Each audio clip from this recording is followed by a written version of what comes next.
Greek proverb, I am because we are, is the foundation of the ACBN YouTube channel. Tap in for all of our remarkable content and ecosystem mobilization through the phenomenal practitioners and thought leaders we engage on this channel. In the words of Adrienne Marie Brown, things are not getting worse, they are getting uncovered. We must hold each other tight to pull back the veil. Get ready for another amazing ACBN powered interview. So Chi, please introduce yourselves to our listeners and viewers.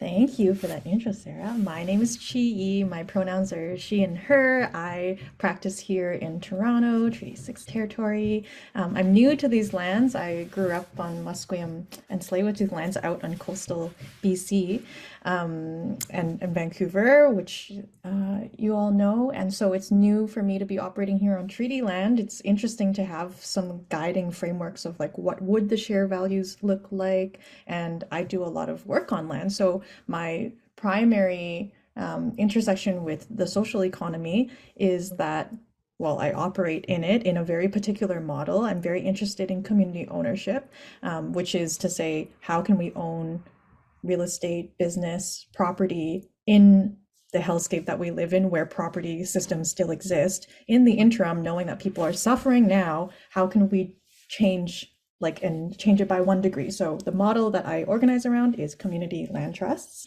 And in addition to that, I'm interested in worker cooperatives that are a similar model, but for businesses instead of real estate. That's me. So tell me about the origins of your work in the community land trust ecosystem in Canada. I got involved because I was very interested in social enterprises. I was coming from a training professional background in real estate development and planning.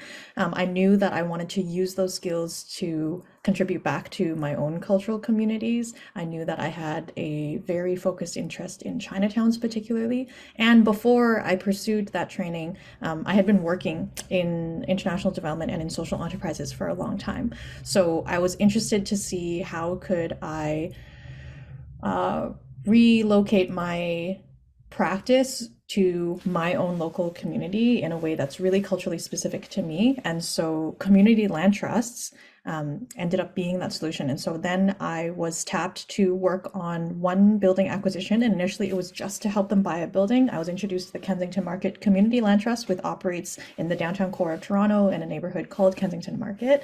And we bought a building and it was like a $7 million project. There were 12 residential units, 5 commercial units. Most of them happen to have business tenants that all are Black-owned businesses. So it's also this like beautiful ecosystem of many things happening and money circulating in that building in really interesting ways. So we did that in 2 months. And that was when I was defending my thesis. So that was my like big introduction to Toronto, was trying to buy a building. And it really forces you to learn a lot about Toronto and the place you are. So that's how I got into it. And I haven't stopped since. That's great. So can you tell me about Kensington Community Land Trust mission and vision? Kensington Market Community Land Trust has existed for just under a decade now. The organizing informally has been going on for 5 years before they incorporated in 2017. And since then, their sole mission is to acquire properties, develop them, steward them for community benefit. And what that community benefit is dictated democratically by its membership. So anyone can become a member, and you become a voting member if you live or work in Kensington Market, or you were evicted from Kensington Market and would like to return. And so what the community benefit is different from each land trust. But for Kensington Market Community Land Trust, it's very clear. We are in a housing crisis. We are in the downtown core, and we are losing all of our food sellers, particularly minority-owned, new immigrant-owned businesses, which is what the neighborhood's really known for. And we want it to continue to be a place where folks who are still arriving today would be able to see themselves start a small business, start selling something out of the trunk of their car, upgrade to a tiny pop-up shop, then upgrade to a long-term lease. Right. Get there one day. Yeah. So how important is fundraising and social innovation in the work that you do? It's the core organizing that we do. Like most of our paid and unpaid volunteer time all goes towards thinking about how can we innovate the model in a particular way using both conventional business strategies and conventional charitable strategies to make a hybrid that is in the space between them, which is what most of the social innovation sector is interested in, right? So you have this very businessy world of real estate, and you have a very real estate problem like the housing crisis. And we're here proposing, honestly, a real estate solution that isn't centered around people who have lots of resources and wealth and assets giving to people who don't have. We're destroying that dynamic. And in a community land trust, everybody is helping each other in a mutual aid project. We all are suffering. Our neighborhood is suffering by the real estate speculation that's happening. So we are all going to get involved in this land trust and try and do something that we can't do as individuals, but could do together. We can't afford to individually buy these homes to protect them so that our neighbors don't get evicted. But together, if we pooled all of our energy and talent and grant application energy and business revenue strategies together as a neighborhood, hey, maybe we could take out a mortgage. Hey, maybe we could sustain even more. And then together as a community, we're able to actually achieve ownership. That's the really cool thing about the project. Yeah, that sounds amazing. So how have colonial frameworks and capitalism impacted the community land trust movement in Canada? Community land trusts like to say all the time that if not for colonialism and capitalism, we shouldn't need to exist. And so in a way, community land trusts are like this bridge to the world we want after the revolution comes, after everything else. And in particular, to like ground me back into my land acknowledgement, is that my family comes from land use professionals. My dad was also a planner, and he particularly chose to relocate his practice back to Hong Kong because he was so excited about the end of colonial rule. And he wanted to know, what would that look like? Like, what does that look like on paperwork? So it's really practical and almost boring for my family to imagine what the end of colonial rule looks like. It's not an apocalypse. Like, I think some people just can't even imagine it. And for us, it's like, no, Dad did that as a desk job for 40 years. Like, it's so mundane and ordinary to say that you could have colonial powers no longer be solely sovereign over lands that you and your community should have democratic control over, right? And so in a way, this work feels like just a very North American expression of my dad's practice, and then me trying to interpret my relationship to both of those things.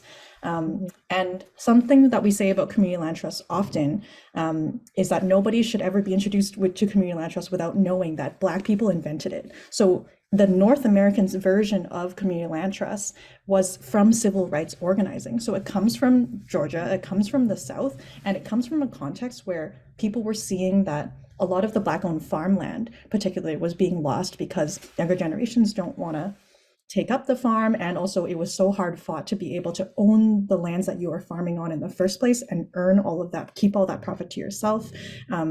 So they created and invented the model of community ownership to solve that particular crisis over land. Even though we aren't applying the same model to food spaces, the metaphor is very, very, connected, right? It's like we are now facing a housing crisis, and the problem is still land. And land wouldn't be a crisis if not for colonialism, right? Like the idea that we would turn our relationship to land away from sustenance and food and regeneration and all of the beautiful things that we naturally know into real estate. We have violently distorted our relationship to land because of colonialism. Colonialism invented real estate, and now our understanding of land is that it is real estate. So now we have a real estate system. That's just what we call the real estate state. And Canada is a real estate state. And therefore, until one day when the real estate state doesn't exist anymore, community land trusts are like an in-between solution to say, okay, it's not going to be the be-all end-all. Like, community land trusts are not the end goal. They're like the journey in between to like slowly shift power away from what's normal right now. And that's what gives me a lot of hope in terms of thinking about, whoa, how does this model meaningfully intersect with colonialism and capitalism? Right. So that was my next question for you. What inspires you the most about your current model in the community land trust landscape in Canada? Well, in Canada, to be honest, community land trusts have been used in a way that doesn't really share those cultural connections with radical Black civil rights organizing. It has the potential to, and that's what's energizing and inspiring me the most right now, is that for people who don't know about community land trust, the short form explanation is that it's just a nonprofit organization mechanism for you to take land off of the real estate market and hold it for community benefit forever. That's pretty simple. Any group could technically buy a piece of property and commit to never selling it and say that everybody has a say in how we use this land. That would make you a community land trust, even if you don't use those words. Now, what would be inspiring to me is that the current generation, the second generation of Canadian community land trusts, we are seeing a wave, like especially in Nova Scotia, a lot of Black cultural reclamation projects. And then we have on the West Coast, Hogan's Alley in Vancouver, organizing on a very explicit anti-racist, very explicit, like cultural specific reason why they are organizing land trusts. It's not just about housing. It's not just about food sovereignty. It's literal reclamation of access to land and the decision-making process over land. And so that also connected with the Indigenous land back movement and their curiosity around the community land trust model, because there's like a very simple idea about, okay, land back is give the land back. It's like the literal decolonization of land. And you can do that through many mechanisms. If you don't have a in-between solution to hold the land, if people want to transfer it, could community land trust be one solution? So there are many different Indigenous-led projects that may or may not call themselves community land trusts. It doesn't really matter if they do, but they basically are exploring this model to see if it really could be part of the land back movement. And that's a really, like, truly innovative way to leverage social economy, social finance, and acknowledge, like, okay, there's like the reality we live in, and then there's all of these like very radical ideas that people want to make happen. This might be a way to actually bridge and marry those two worlds. That's super inspiring to me. Oh, that's fantastic. So earlier you had mentioned that you've been facilitating some remarkable work with within Chinatowns in Canada. Can you share this cooperative economic and collective impact work with us? So the Chinatowns are all talking. So for folks who need more context, Kensington Market is basically in downtown Chinatown in Toronto. They're very overlapping, but there is a separate and new Toronto Chinatown Land Trust that is organizing, and it incorporated at the top of this year, I mean like the lunar new year, so at the top of the rabbit/cat year, and we the exciting thing about Chinatowns thinking about land trusts is, first of all, there are some that already exist. So there's one in Boston, for example. It's already a fully operational Chinatown land trust. I think the interesting thing that the Chinese, like diasporic community, and more broadly than that, a lot of East Asian diasporas that Chinatowns serve, even though the word China is in Chinatown, it came from a time where it didn't literally mean Chinese people. It came from a time when it meant anyone who vaguely could be construed as looking Chinese-ish. So there were Indigenous folks who were called Chinamen. There were Japanese folks, Vietnamese folks, all sorts of folks historically who have just been called the Chinatown community. So it's super diverse, but we have to acknowledge that the Chinese community explicitly is part of it.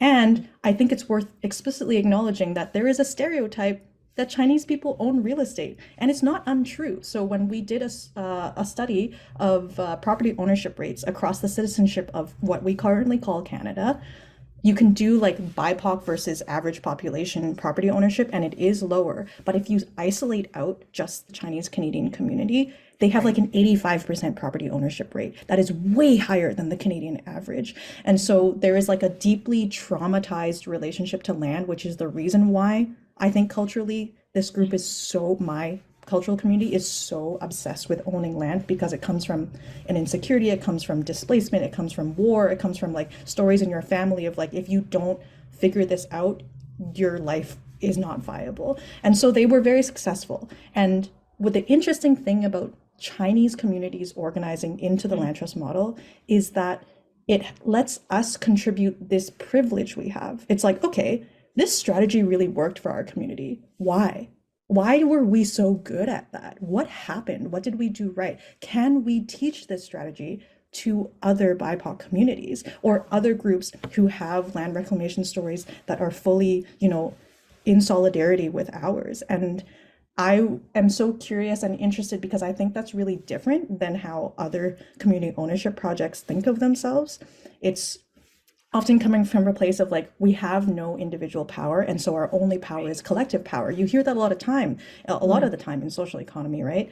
But in this case, it's like, oh no, we have a very specific kind of power and knowledge. How can we offer it back? How can we turn the proportion of private ownership in this community more towards community ownership? And so there are these 100-year-old mutual aid strategies called family associations, or mutual aid societies that are nonprofit organizations that own properties, and those properties are what make up the Chinatowns across the world. So whether you're the Chinatown in Johannesburg in South Africa, whether you're the Chinatown in London, UK, or anywhere in North America, the ones you know and love like San Francisco and Toronto, you could find some society that figured out that the crisis they had was that it was illegal for them to exist. And this is the point of solidarity that I think we can offer back from the Chinatown social economy, is that at that time, the crisis wasn't owning farmland, it wasn't housing crisis, it was all of these crises because you literally were illegal, right? You were an alien human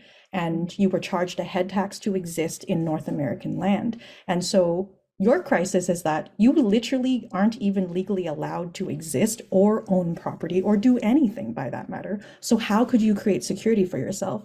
Well, you could pool your income together, the cash you're making from building railroads, from working in the back of restaurants, and maybe together you could try and buy a piece of property to secure yourself a rooming house, and then you could have bunk beds with the other guys who were trying to figure it out. And that is how these mutual aid societies worked 100 years ago, and they still work today and still are delivering a lot of housing affordability 100 years later because they made that investment and took out a mortgage together 100 years ago. So back then they didn't have the term community land trust, but they totally were doing social economy stuff.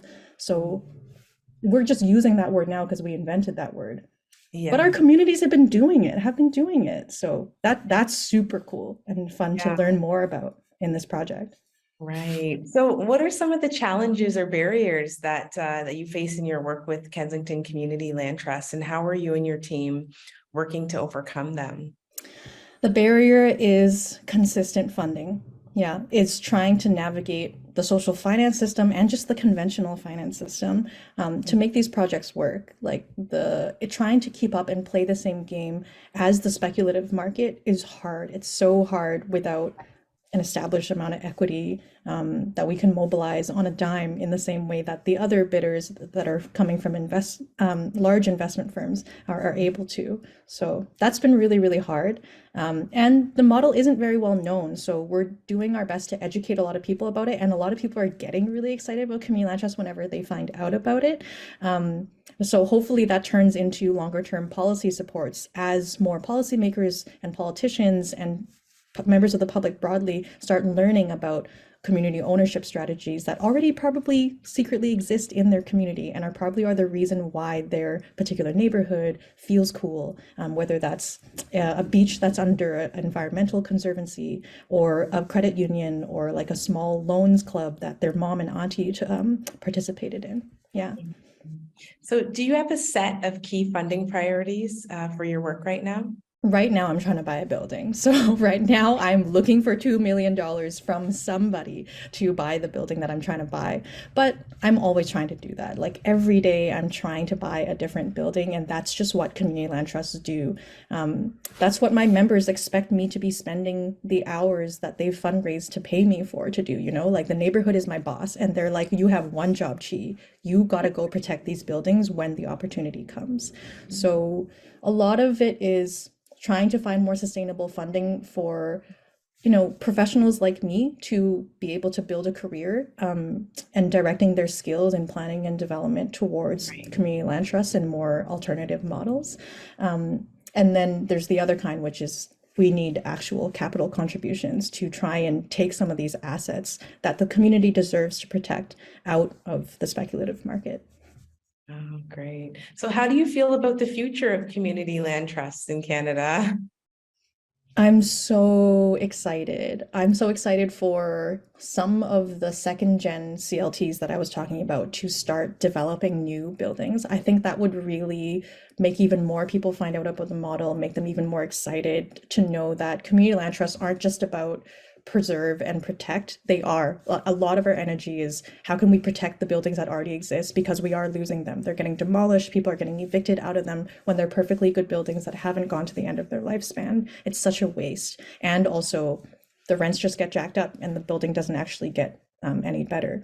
We do spend a lot of energy preserving and protecting, but I think the way to get even more excited about the future is for us to evolve and actually say, we don't need conventional private developers to come in, build a big new thing for us without our consent or total buy-in, and take the profits out to somewhere else, some like big fund that funds all of their work globally, and then the money just gets siphoned out of our local economy. We could just have the revenue from building new buildings go back into our own neighborhood. And a community land trust would be one way to do that, along with a whole host of other solutions like public banks, credit unions, all sorts of other things that work in an ecosystem to make our work possible as well.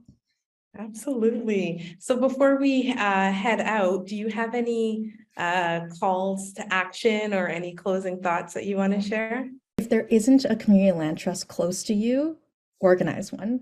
It took us, 3 years of really fun conversations with our neighbors to get together, start meeting monthly to create the ones in Chinatown and Kensington Market. But so many other groups have done it, and it has been the most rewarding experience for the vast majority of my board members and committee members who are involved in our work. We should be so lucky to be able to participate in like a real economic democracy in our everyday life in the places that we live. Most people go most of their life just voting for representative electives and hope that the land in their community is used for what they want, a park or another condo building, whatever it is. You can advocate as much as you want, but if you get involved with the community land trust, you get to decide, not just advocate. You are the landowner along with the rest of your community. So go have that argument with your community. Go make your persuasive arguments.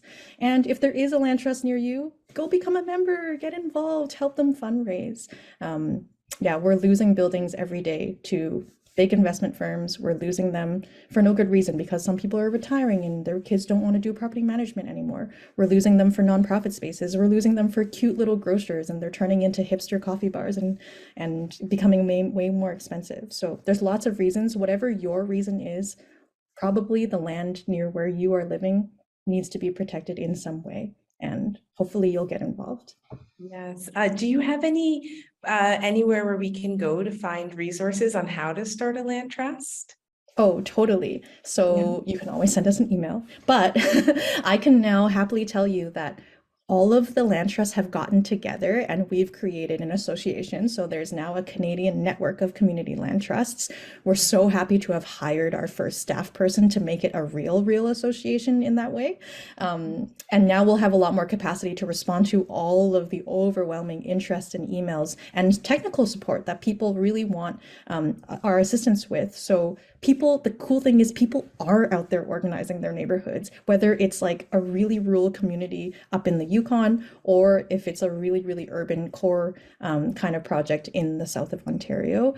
If you get in touch with the Canadian Network of Community Land Trust, you'll probably get matched or referred to one of us, the local community land trusts who have a similar vibe as you maybe, or a similar business strategy, and maybe we can mentor you. We will be debuting a technical support program for community land trusts and community ownership projects in real estate this year. And so we're super excited to be able to offer that back to people. So the website for that is communityland.ca, and Kensington Market Community Land Trust is at KMCLT, so Kensington Market Community Land Trust.ca. The Toronto Chinatown Land Trust is at ChinatownLandTrust.ca, and all of our contact information is in all of those places. So look us up. All right.